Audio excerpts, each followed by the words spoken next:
Muy bien, mi querida familia. Yo estoy muy contento. El Señor nos está visitando. Es palpable, contundente su presencia. Yo le doy gracias a Dios porque hemos tenido desde siempre la convicción de que no queremos artistas aquí en la tarima dirigiendo la alabanza y la adoración, sino adoradores. Y ustedes vieron a los adoradores adorando y Dios respaldando lo que ellos están haciendo con su presencia contundente en medio de nosotros, el Señor haciendo milagros en medio de nosotros. Amén. ¿Listos para recibir palabra de Dios? Muy bien, dispongan sus corazones. El Señor me advirtió que hoy es día de libertad, hoy es día de sanidad, ya comenzó a trabajar. Yo no tenía ni idea que el equipo de alabanza tenía preparado esa administración de sanidad física, pero esto apenas está comenzando hoy. Apenas estamos calentando motores. La semana pasada, cuando Junior Pombo estaba predicando, tremendo mensaje. En buen colombiano, en buen barranquillero, tronco de mensaje. Estaba ahí sentado y escuchando el pasaje que compartió sobre el que fundamentó la enseñanza.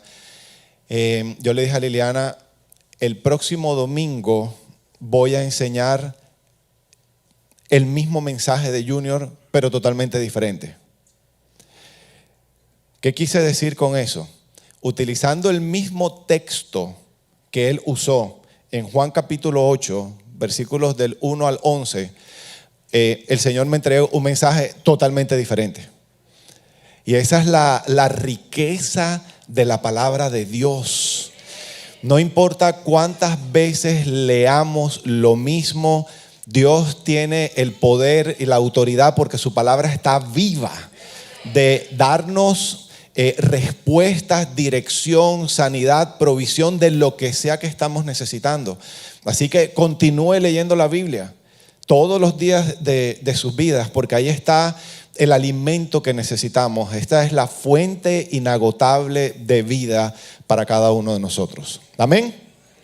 Entonces, vámonos a Juan capítulo 8. De nuevo, voy a leer la Nueva Traducción Viviente, pero nos vamos a enfocar, vamos a darle un enfoque totalmente diferente al que el Señor guió a Junior la semana anterior. Juan 8, voy a leer desde el versículo 1 y dice así: Jesús regresó al monte de los olivos, pero muy temprano la mañana siguiente estaba de vuelta en el templo. Pronto se juntó una multitud y él se sentó a enseñarles. Y mientras hablaba, los maestros de la ley religiosa y los fariseos le llevaron a una mujer que había sido sorprendida en el acto del adulterio. O sea, la descubrieron en plena ejecución del pecado. Muy probable, y yo quiero que comience a dimensionar cómo la encontraron y cómo la sacaron, porque dice, la pusieron en medio de la multitud, probablemente todavía semidesnuda. ¿Ustedes se imaginan cómo se estaba sintiendo ella en ese momento? Expuesta, su pecado quedó expuesto, llena de temor, culpa, vergüenza, porque ella sabía lo que se le venía.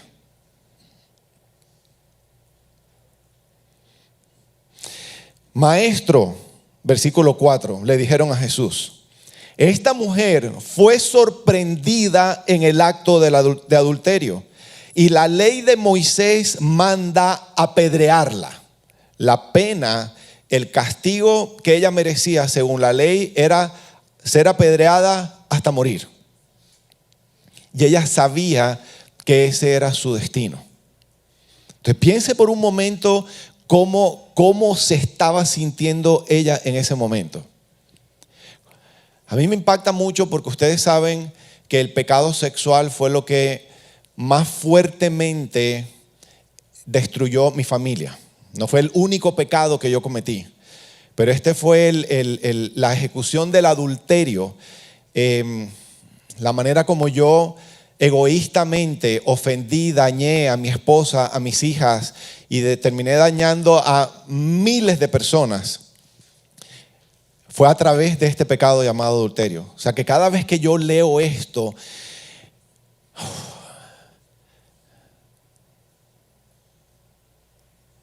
mi mente, mi alma se conmueve muchísimo porque no me cuesta mucho trabajo recordar. Y entiendo perfectamente, por ejemplo, cómo se sentía ella.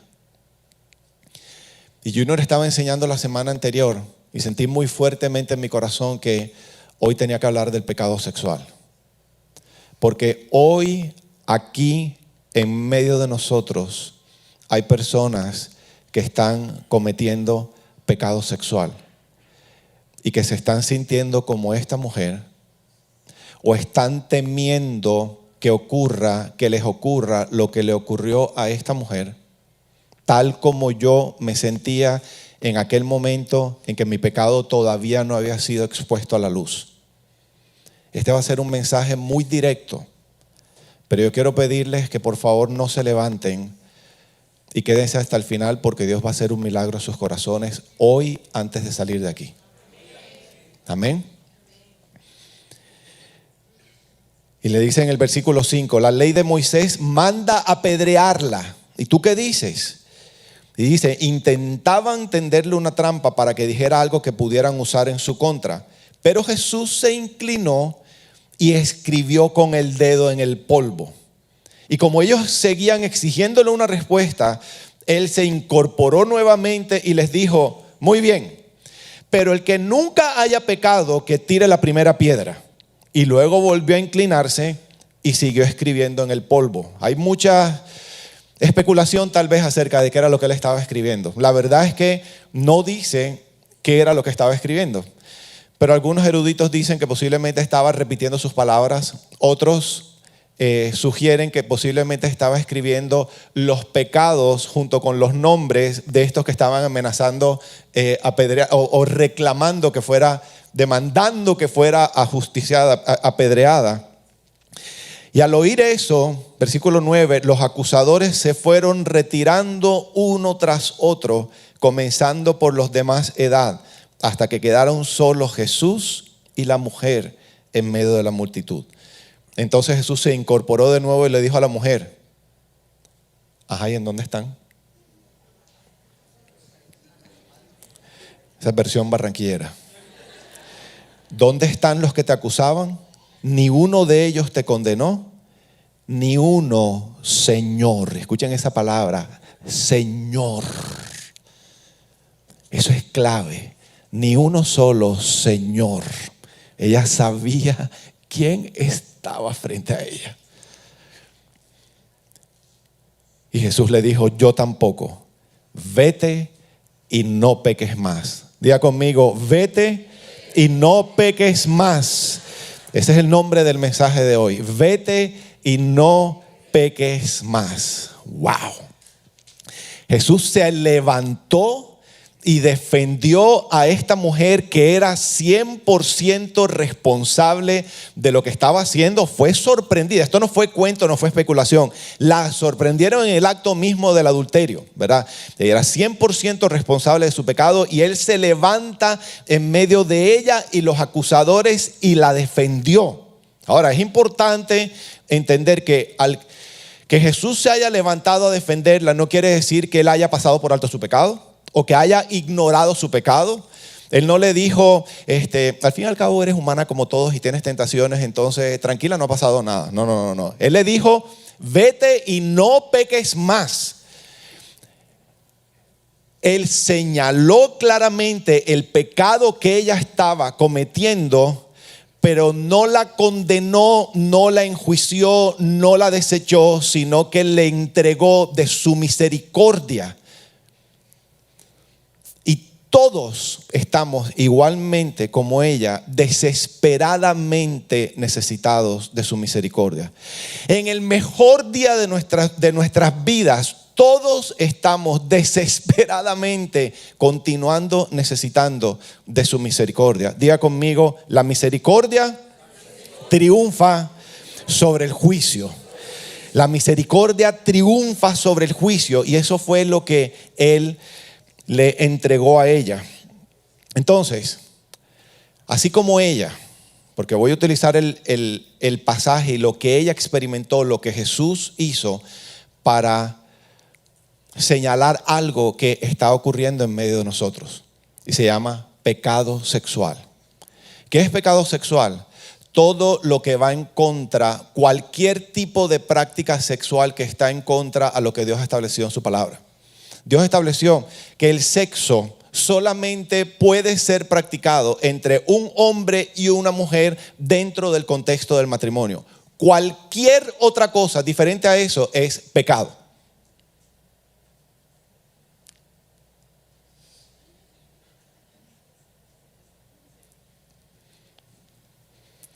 O sea que imagínense cuántas posibilidades hay de pecado sexual. Estamos hablando de pornografía, estamos hablando de relaciones hombres con hombres, homosexualismo, estamos hablando de relaciones sexuales mujer con mujer, estamos hablando de relaciones hombres con mujeres sin matrimonio de por medio, eso se llama fornicación. Relación hombre-mujer, cuando hay matrimonio de por medio, eso se llama adulterio. Por lo menos uno de los dos está casado, eso es adulterio. Hay abuso sexual, hay muchas manifestaciones del pecado sexual. La masturbación, todo esto tiene que ver con lo mismo que se llama pecado sexual. Todo lo que está en contra del diseño de Dios. Hoy en día la sociedad ha determinado cómo podemos vivir nuestra sexualidad. El problema es que no podemos perder de vista que estamos hablando de una sociedad que no conoce la palabra de Dios y si conoce algo de la palabra de Dios, rechaza categóricamente la verdad de Dios. Y es importante que la iglesia entienda esto porque sin saber que estamos cometiendo pecado y si lo estamos practicando, estamos sufriendo y continuaremos sufriendo todas las consecuencias del pecado. Hay mucha gente que no entiende, pero ¿qué es lo que me está pasando? Es que estás viviendo las consecuencias del pecado. Es como estar enfermo de cáncer y estar teniendo todos los síntomas y nadie me ha dicho que todavía tengo cáncer, pero ya tengo cáncer. Entonces, así como ella, y voy a hablar de esto porque nosotros somos un ministerio de restauración. Y tenemos que entender siempre hay un motivo por el cual cometemos pecado. Yo creo que a menos que haya perversión en el corazón de un individuo, normalmente son heridas muy profundas en el corazón que lleva a un individuo a pecar. Nosotros enseñamos los sábados en esta teoría llamada adicciones, que simplemente como resultado de heridas no resueltas en nuestra vida desde muy chiquitico comenzamos a buscar anestesia para el dolor. Pensemos en un niño que fue abandonado, por ejemplo. Esa sensación de abandono es tan terrible que simplemente para no morirse del dolor comienza a buscar estrategias para dejar de sentir si fuera momentáneamente el dolor del abandono. Es como ir cayendo por un vacío, en un vacío sin llegar al final. Entonces, desafortunadamente, la sociedad ofrece muchas opciones para anestesiar el dolor y cada una de esas opciones normalmente son pecados. Entonces, hablando del pecado, el pecado sexual normalmente viene como resultado de una herida muy profunda o eventos significativos que tuvimos en algún momento de nuestra vida. Pero nadie nos dijo nadie nos explicó cómo resolver adecuadamente eso que habíamos experimentado. Por ejemplo, muy seguramente esta mujer tiene una historia o tuvo una historia, como yo tengo una historia. Esto que voy a decir ahora no justifica lo que yo hice. Yo soy 100% responsable de mi pecado. Mírenme un momentico para acá. Y ustedes también. Diga conmigo, soy 100% responsable de mi pecado. Y eso es difícil de reconocer, pero tenemos que reconocerlo finalmente para que podamos hacer algo al respecto, ¿verdad? Ella, la mujer, cuando estaba ahí en medio de esa situación, no se puso a justificarse. Ella sabía que era responsable de su pecado. Pero detrás de esa responsabilidad siempre hay una explicación. Por ejemplo, en mi caso, yo fui abusado sexualmente cuando era un niño Silvana, mi hermana, tendría como 2 años, o sea que yo tendría 1 y medio. No, mentira, yo soy mayor, o sea que yo tendría como 4. Y entonces, mis papás salieron por la noche y nos dejaron a mi hermana y a mí, a Tatiana todavía no había nacido, con una muchachita que era una adolescente, tal vez tendría 18 años, ¿verdad? 17, 18 años, no tendría más, pero para mí era una mujer y la dejó a ella cuidándonos a nosotros. Y ella me invitó esa noche, o una de esas noches me invitó a tocarla. Yo no sabía que eso era abuso. A mí no me duele absolutamente nada. Al día siguiente, todos los que estaban alrededor mío, de mis amiguitos, se enteraron. Mis papás no, porque yo sabía que había algo torcido en lo que había ocurrido. Yo sabía que yo no le podía decir a mis papás, pero mis amigos se enteraron y ninguno lloró conmigo, me felicitaron. Yo era el héroe por lo que yo había hecho, pero eso se llama abuso. Y yo fui expuesto a algo a lo que yo nunca debía haber sido expuesto a esa edad. Y eso abrió mis ojos a un mundo espiritual muy oscuro y comencé a conocer algo que se llama lujuria. Eso fue el inicio a mis 4 años de algo que terminó degenerándose en un pecado sexual, en una adicción sexual que comenzó a complicarse y finalmente entonces terminé cometiendo adulterio. Esa es mi historia. Todo el mundo tiene una historia. Una niñita de 13 años está cambiándose en una habitación, en una fiesta familiar. Entonces de pronto entra un tío y el tío la ve desnuda, la observa por completo y dice, nice. Y se da media vuelta y se va. La niña crece y más adelante esa experiencia termina trayendo muchas consecuencias en su vida matrimonial, porque entre su matrimonio y ese momento que vivió esa experiencia chiquita, terminó desarrollando algo que se llama promiscuidad sexual. Un demonio de lujuria salió disparado de los ojos de ese hombre y la impactó a ella, que era indefensa. Entonces todos tenemos una historia, pero eso no nos exime de nuestra responsabilidad. Somos 100% responsables de nuestro pecado. Pero ¿cómo así? Lo que pasa es que eso que ocurrió cuando ocurrió dejó una huella en nosotros, dejó una herencia en nosotros, y de ahí en adelante nosotros somos responsables de qué hacemos con eso que nos hicieron. Los que vienen los sábados conocen esta historia, que cuando yo estaba recién comenzando mi proceso de restauración, yo estaba llorando en una clase y uno de mis maestros, un tipo grandísimo, se me acerca y me pone la cara así y me dice en inglés, ¿de quién son esos ojitos? Casi me privo. Yo dije, morí. Entonces cuando me dijo, yo me asusté, me puse verde y me dijo, ya capté tu atención, ¿verdad? En serio, ¿de quién son esos ojos? ¿De quién heredaste esos ojos? Y yo, bueno, con la entonación diferente y con la explicación ya puedo volver a respirar. Y yo le dije, yo soy igualito a mi papá. Yo con mis lentes, yo soy igualito a mi papá. Yo heredé los ojos de mi papá, los ojos imperfectos de mi papá. Y me dijo, ok, tú recibiste una herencia, pero ahora estos son tus ojos. Y el único que puede cuidar tus ojos eres tú. El único que puede decidir qué vas a hacer con esa herencia defectuosa eres tú. Tú eres 100% responsable de tus ojos. ¿Hace sentido eso? Pues de la misma manera, todo eso que recibimos desde que estábamos chiquitos, ahora es nuestro. Y nosotros decidimos caminar este camino que se llama pecado, como sea que se llame. Estoy hablando exclusivamente hoy del pecado sexual. Y somos 100% responsables de esas malas decisiones que hemos tomado si no están acordes a los principios que Dios ha establecido en su palabra. Y yo no voy a pedir que aplaudan por eso, porque son palabras fuertes. Más vuelvan a respirar, por favor. Entonces siempre hay una explicación. Y así como ella en ese momento, la ley decía que la pena de ese pecado era muerte, todo el que comete pecado sexual experimenta un tipo de muerte. En mi caso, mi reputación murió. En mi caso, la confianza de mi familia y de miles de personas se murió. Para algunos, pudieron haber contraído una enfermedad venérea que les produjo infertilidad y murió en anhelo que tenían de ser mamá o papá. Hay muchas consecuencias. Es más, todos los pecados tienen consecuencias, pero nosotros hemos podido comprobar que hay pecados que tienen consecuencias más severas que otras.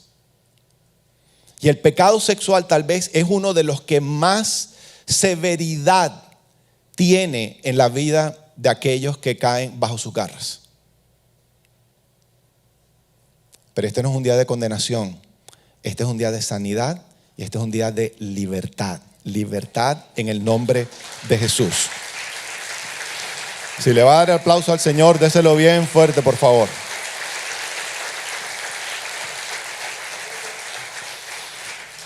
Entonces, a todo el mundo le gusta hablar de sexo, o le gusta escuchar hablar de sexo. Cuando Margarita dijo, vamos para acá a hablar de sexo, ¿quién sabe de qué va a hablar? Entonces, vamos a ir. Pero tal vez muy pocas personas harían una fila para escuchar acerca del pecado.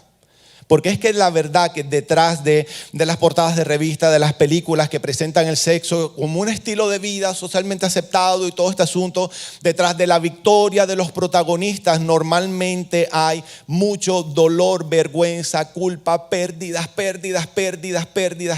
y más pérdidas. No solamente lo hemos comprobado nosotros individualmente en nuestros propios procesos, sino que hemos caminado con miles de personas que están sufriendo consecuencias similares. Y es necesario prestarle atención a eso, porque hay una noción de que simplemente es un estilo de vida. Es más, nuestra sociedad, por pura conveniencia, le cambia los nombres a las cosas. Por ejemplo, una persona promiscua que está cometiendo pecado sexual, que está en pecado de fornicación, se le llama una persona sexualmente activa. Y eso sugiere muchas cosas. Eso sugiere que aquellos que se están guardando, aquellos que son fieles a sus esposas, aquellos que creen en el matrimonio, aquellos que están pretendiendo obedecer al Señor, son gente rara, que no saben cómo relacionarse. Esa pasividad, porque no son sexualmente activos, esa pasividad implica que no tienen destreza para relacionarse sabiamente. Y la sociedad pone una presión muy fuerte sobre aquellos que van en contravía a esa corriente.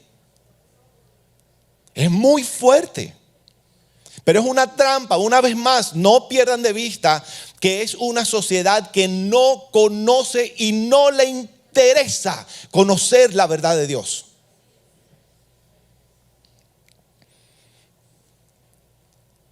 Dios inventó el sexo y la sociedad del mundo corrompió lo que Dios inventó. ¿Usted sabía que Dios inventó el sexo?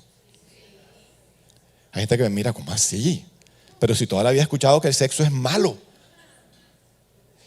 Dios inventó el sexo, pero Él tuvo la intención de darle a la humanidad una sexualidad llena de gozo, una sexualidad creativa, un concepto que es totalmente diferente, opuesto a este concepto distorsionado, esta versión tan barata, egoísta, que muchos conocemos, que distorsiona nuestra vida y nos destruye espiritual, moral y físicamente. Siempre va a haber consecuencias, siempre va a haber consecuencias. De hecho, yo no sé si usted sabía esto, pero la primera orden que Dios le dio a Adán y Eva, la primera pareja creada, fue: tengan sexo. ¿Es en serio? Se los voy a leer. Yo sé que no me creen. Génesis 1:28. Luego Dios los bendijo con las siguientes palabras, 2 puntos. Sean fructíferos y multiplíquense, llenen la tierra. ¿Cómo se hace eso? ¿Ah? Eso no se logra jugando al escondite. Entonces, Dios inventó el sexo, pero Él determinó claramente las reglas también. Y las determinó para que entendiéramos.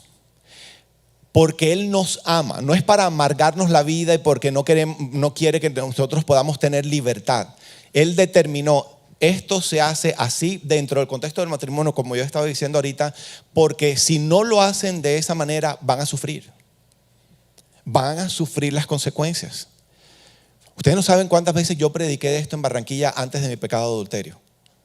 Y todo lo que yo prediqué que un individuo experimenta cuando comete pecado sexual, todo, y ni siquiera lo alcancé a dimensionar, todo lo viví. No hay mayor miseria. No me quiero ni acordar de lo que yo viví y de lo que le hice vivir a Liliana, a mis hijas. Mi hermana me encontró metiéndome como un delincuente en el apartamento de esta mujer. Me la encontré en el parqueadero del edificio. Y a mí nunca se me va a olvidar su cara. Como un delincuente metiéndome escondido.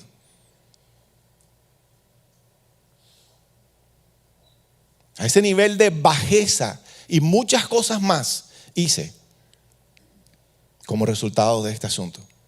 Porque todo pecado se mueve en las tinieblas.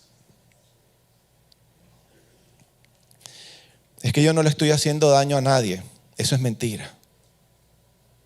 Quiero que entienda que es mentira. Personas que dicen eso no saben que el pecado sexual es tan tóxico, tan invasivo, tan hereditario, tan transferible y ruinoso como la peor que un cáncer. Lo que pasa es que no sabemos hasta cuando entonces estamos metidos en la profundidad de las consecuencias. Es que esto no solamente tiene que ver conmigo y solamente me estoy haciendo daño a mí mismo. La Biblia está llena de enseñanzas y de historias que muestran que el único que sufre no es el que peca, sino muchas personas que están a su alrededor. Su descendencia queda manchada también. El pecado trae consecuencias. Diga conmigo, el pecado es pecado. Y no importa, es que yo no me siento culpable, no importa que nos sintamos culpables o no. Sentirnos culpables o no, no determina la severidad o las consecuencias, la severidad de las consecuencias. Siempre va a haber consecuencias y el pecado sexual, la severidad del pecado sexual es inmensa. Miren lo que dice 1 Corintios capítulo 6, versículo 18. Ya está terminando lo difícil. Yo sé que esto ha sido difícil. Para algunos ha sido difícil. Algunos que les está hirviendo la sangre porque si quieren salir corriendo de aquí, no se vayan. Por amor a Dios, no se vayan. El apóstol Pablo dice en 1 Corintios 6, 18, huyan del pecado sexual. Huyan. Ningún otro pecado afecta tanto el cuerpo como este. Porque la inmoralidad sexual es un pecado contra el propio cuerpo. Contra nosotros mismos. Nosotros somos los que más vamos a vivir las consecuencias de este pecado, pensando que estamos buscando pasarla rico y buscar un momento agradable, very exciting. Entonces no sabemos que los que más consecuencias vamos a acarrear somos nosotros mismos. Diga conmigo, este cuerpo es templo del Espíritu Santo. Ahora dígale que está al lado suyo, este cuerpo es templo del Espíritu Santo. Estamos atentando contra el templo del Espíritu Santo de Dios. Si el Espíritu, esto es un templo, ¿verdad? Todo lo que ocurre en este lugar es sagrado. Porque Dios está aquí. Y si esto es templo del Espíritu Santo, todo lo que ocurre aquí adentro es sagrado también. Y si nosotros olvidamos o ignoramos o menospreciamos esa verdad y hacemos con nuestro cuerpo lo que nos plazca, vamos a vivir consecuencias. El pecado sexual produce una culpa y una vergüenza que muy posiblemente nunca la va a experimentar un mentiroso o alguien que se roba algo. La confusión en la mente, las imágenes de la pornografía, escuchen esto está comprobado científicamente, no se borran nunca. Un hombre o una mujer que ven pornografía en su juventud y entonces después se casan y quieren serle fiel por completo a su esposa por el resto de sus vidas, esas imágenes van a estar en su mente y les va a impedir amar con todo su ser a la esposa que dicen que aman. El adulterio destruye la autoestima, destruye por completo la autoestima de aquel que ha sido traicionado. Muchos de ustedes han escuchado el testimonio de Liliana. Cuando ella se enteró, ella decía que fue como si hubiera cogido un puñal y se lo hubiera clavado en su corazón 1000 veces. Cuando un hombre o una mujer comete adulterio, le está diciendo, esto fue lo que yo le dije a mi esposa: tú no eres suficiente ser humano como para que yo quiera pasar el resto de mi vida exclusivamente contigo. Eso fue lo que le dije. Eso mata a cualquiera. Es que es un asunto cultural. Todo el que vive eso está viviendo algo similar. Es que mi mamá no se murió de eso. Fue una generación que tenían unos niveles de codependencia espantosos. Y aguantaron, pero se estaban muriendo por dentro del dolor. Y ese nunca ha sido el plan de Dios. El abuso sexual destruye la identidad. Estoy hablando de diferentes manifestaciones del pecado sexual. Destruye la identidad y la capacidad de confiar de las víctimas. Sobre todo cuando estamos hablando de abuso infantil. Prepárense para lo que viene en enero, porque es muy fuerte. Cada vez que hablamos de abuso infantil, un altísimo porcentaje de los que abusan sexualmente a los niños son sus propios padres. Es un pecado que se llama incesto. Queda destruida la capacidad de confiar del niño. Solamente nos hacemos daño a nosotros mismos. Estoy aterrado de ver. Alguien me dijo, busca en Google drag queens and little children. Busquen y pónganlo en imágenes. Estos transgéneros teniendo sentados en sus piernas porque le están leyendo cuentos a bebecitos de preescolar.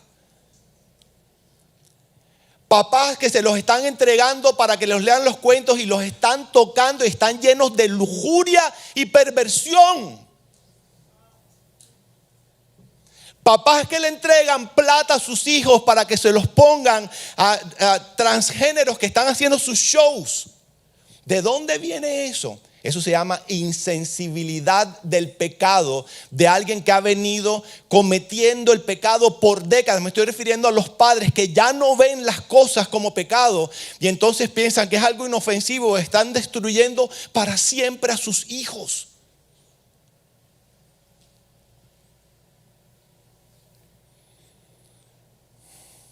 La promiscuidad sexual produce una atadura. La Biblia dice, como Dios se lo inventó. Tengo que correr. Dios se lo inventó el sexo, como lo dijimos, es la unión dentro del contexto del matrimonio entre un hombre y una mujer. Por tanto, dejará el hombre a su papá y a su mamá y se unirá a su mujer y serán uno. Hay una fusión de dos espíritus, dos almas y dos cuerpos. Por eso los matrimonios terminan pareciéndose tanto. Ustedes están igualitos, se visten igualitos, hablan igualitos, bailan igualitos, Pastor Greg y Livia. Es la versión más linda tuya. Pero es impresionante cómo se parecen, nos terminamos pareciendo, ¿verdad? Escúcheme lo que voy a decir. Pero el apóstol Pablo también dice que cuando un hombre se une a una ramera, quiere decir una mujer fuera del matrimonio, se hace también uno con ella. La misma fusión ocurre. Y Dios determinó que cuando un hombre y una mujer se unen, permanecerán unidos para siempre. Entonces venimos nosotros y creemos que podemos hacer las cosas como nos da la gana. Perdónenme que hable de esta manera. Me perdonan mañana, escúchenme ahora. Ya después me perdona. Y nosotros creemos que podemos manejar nuestra sexualidad como queremos, ¿verdad? Y entonces nos unimos sexualmente, primero con uno, después con otro, después con otro, después con otro. Dios determinó que te unieras con uno y ya, porque se hicieron uno. Y después de que se separan, sigues siendo uno con esa persona. Y después te unes con otro y sigues siendo uno con la otra persona. Y ahí hay transmisión no solamente de enfermedades sexuales físicas, sino hay transmisión de información en el alma. Se transmiten depresiones, se transmiten demonios de lujuria, de muerte, etcétera, etcétera. Y terminamos viviendo todas las consecuencias de eso. En Dunklin conocí la historia de un muchacho que era virgen, un muchacho de Dios. Tuvo una noviecita, se acostó con ella y a la semana se suicidó. ¿Qué ocurrió? Nadie se explica qué ocurrió. Claro que se entiende qué fue lo que ocurrió. Heredó algo como resultado del pecado sexual de parte de la otra persona. Entonces esto es serio. Es serio para nosotros, es serio para nuestra descendencia. No pierdan de vista que yo practiqué mucho de esto que les estoy compartiendo. Menos lo de drag queen. A la gloria de Dios no llegué hasta allá. Esos niveles. Bueno, sí tuve peluca, pero no tiene nada que ver con eso. ¿Por qué no me sacas a Jorge Martínez de aquí, que no me está contribuyendo para nada? Dios tiene suficiente poder para perdonar, para sanar, para restaurar, para liberar, para reconciliar, restaurar absolutamente todo. No hay pecado que sea más poderoso que el poder de Dios. O sea que puede decir conmigo, hay esperanza. Entonces, que no le hago pecado, no le hago daño a nadie. Escuchen esto. Una de las consecuencias más terribles del pecado sexual se llama el aborto. Desde el año 73, cuando fue aprobada la ley del aborto, hasta el día de hoy, aproximadamente 63 millones de niños han sido ejecutados de la manera más infame a través de este pecado que se llama aborto. Asesinato, homicidio, como lo quieran llamar. Pero es que el aborto protege a una mujer que fue violada. Esa es la estrategia. Escuchen estas estadísticas, las van a poner porque Leitos las va a poner. Menos del 0.5% de las víctimas abortan por violación. Menos del 0.5%. 3% por problemas de salud del feto. 4% problemas físicos del bebé o de la mamá. De ahí para adelante, todo tiene que ver con pecado sexual. Escuchen esto. El 4% porque interfiere con la educación o la carrera. Eso quiere decir que la mujer muy seguramente no estaba casada y esto es resultado de su promiscuidad. Y evidentemente es una persona egoísta, que apenas está en el plan de salir adelante y esto está viviendo el resultado de su estilo de vida pecaminoso. 7% porque la mamá no tiene la madurez suficiente para criar un niño, pecado sexual. El 8% no quiere ser madre soltera, pecado sexual. 19% ya no quiere tener más niños. 23% no puede costear tener un bebé. 25% no está lista para un bebé. Estas estadísticas están en un website, se llama abort73.com. Búsquelo. abort73.com. Toda la estadística, toda la explicación, hay imágenes, prepárense porque es muy fuerte. Entonces, esta estadística, esto que acabamos de ver, tumba esa mentira generalizada de que las mamás que abortan son víctimas. Es mentira. Viene como resultado del pecado sexual en la gran mayoría de los casos. Sí tiene consecuencias y consecuencias muy severas.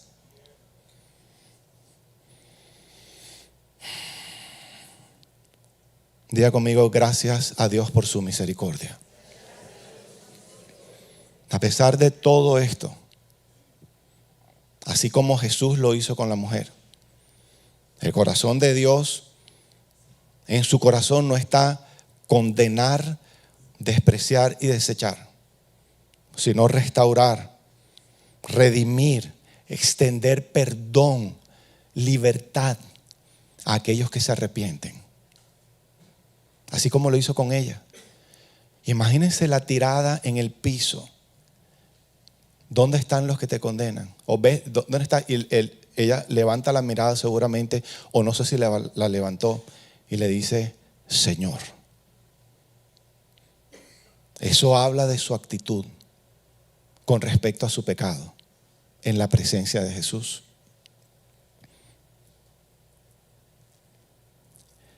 Y el Señor me guió esta mañana a brindar una plataforma para aquellos que estén listos a decir, no voy a continuar viviendo más de esta manera. Yo necesito desesperadamente experimentar la misericordia, la sanidad, el perdón de Dios, tal como lo experimentó la mujer sorprendida en el acto mismo del adulterio. Si hay alguien aquí que está en medio de una de estas luchas, yo quiero pedirle que venga aquí al frente porque yo quiero orar por usted. Venga aquí al frente. Y que van a pensar de mí, no importa. Nadie va a pensar nada. Y el que piense lo que tenga que pensar, eso es problema de ellos con el Señor. Es que me van a enjuiciar, eso es problema de ellos con Dios.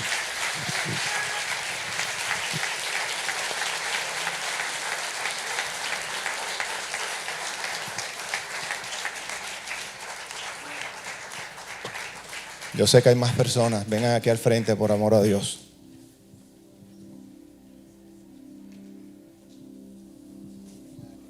Vengan aquí al frente, vengan al frente. No tengan temor.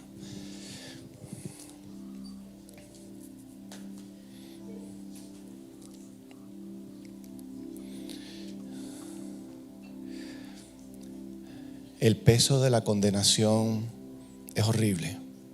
Yo quiero pedirles que me miren los que están aquí al frente. Quiero felicitarlos, no por lo que hicieron o por lo que han estado haciendo, sino por esta decisión.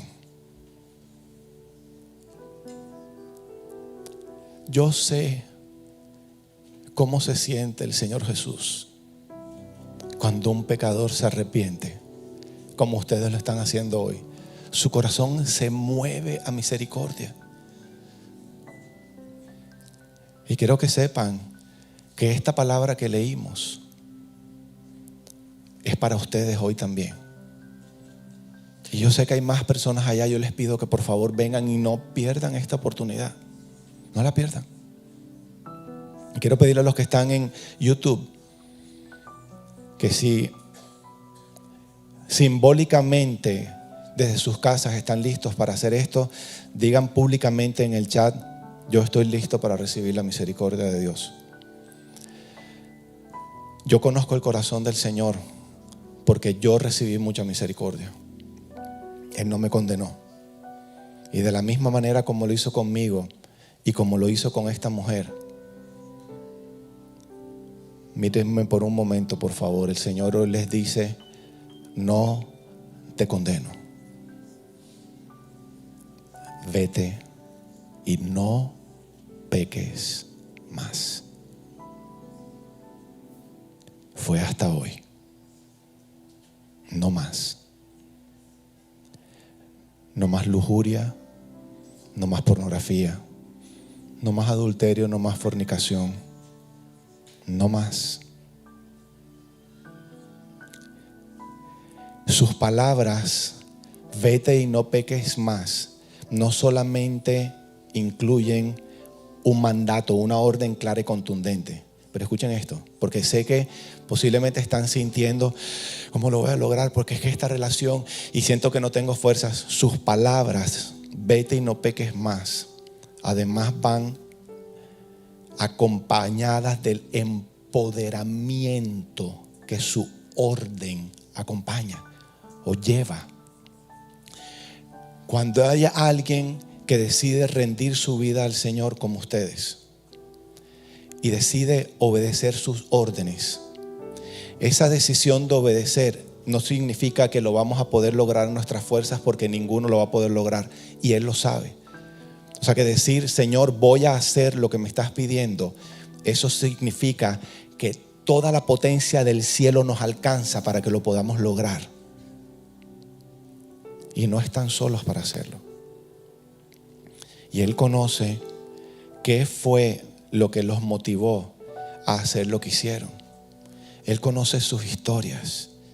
Él sabe qué fue lo que pasó cuando eran niñas.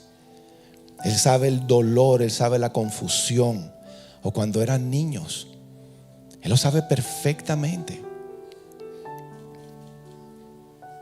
Es por eso que quiero hoy guiarlos, porque esto me lo dictó esta mañana para ustedes. Y voy a leerlo. Cierren sus ojos y repitan conmigo estas palabras. Diga conmigo: gracias, Padre, porque ya no soy más definido por el pecado sexual que contaminó mi vida, porque me has dado una nueva vida en Cristo. Dígale: hoy te pido que me perdones por haber pecado contra ti, contra mi propio cuerpo y contra otros. Hoy te pido que me limpies de toda suciedad.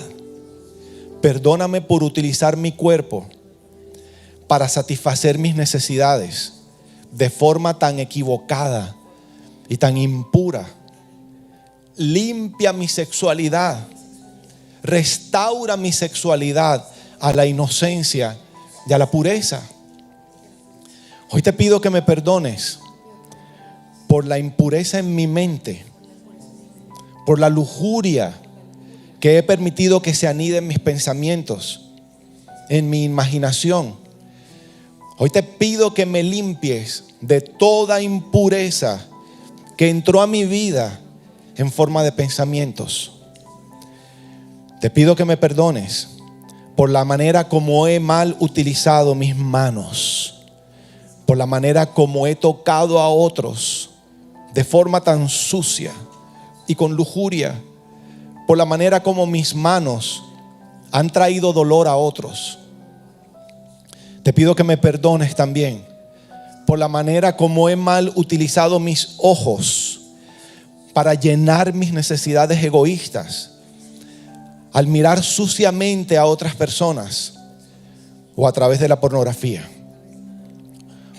Hoy te invito, Espíritu Santo, a que penetres cada lugar oscuro de mi alma, y te pido que tu luz, Cristo, brille en mi corazón y forme su identidad en mí.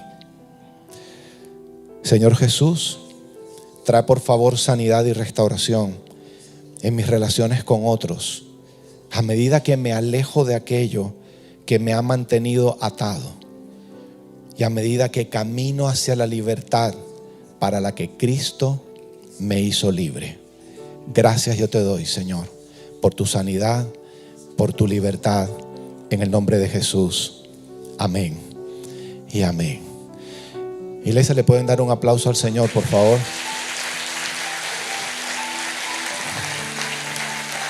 Y ustedes necesitan ser abrazados.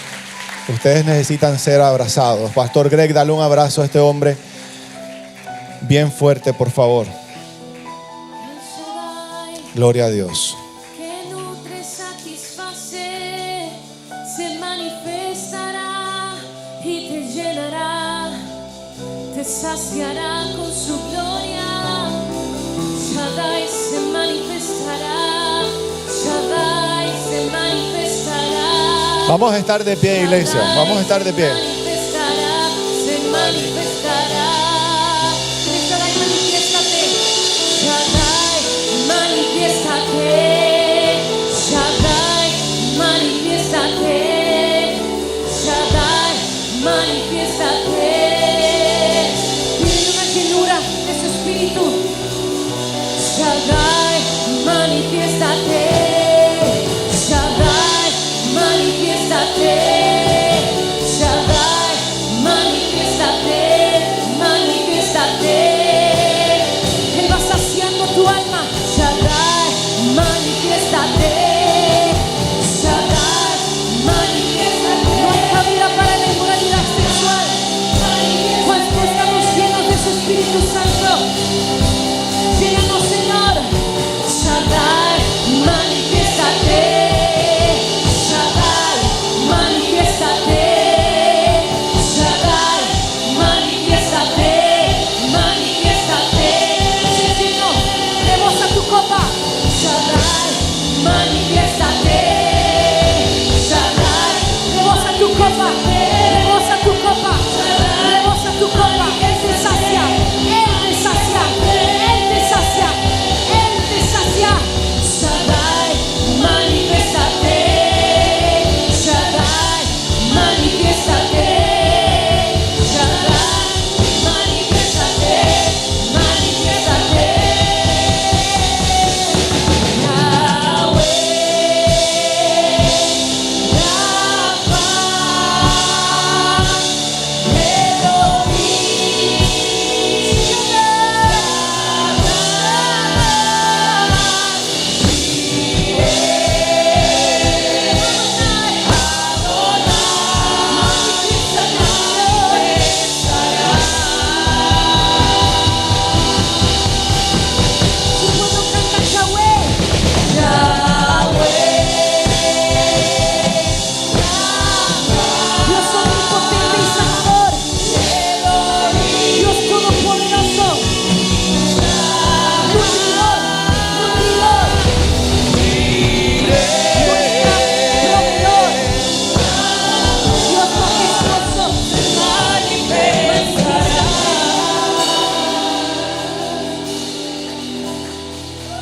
Eso, no me dejan a don Mario aplaudiendo solo.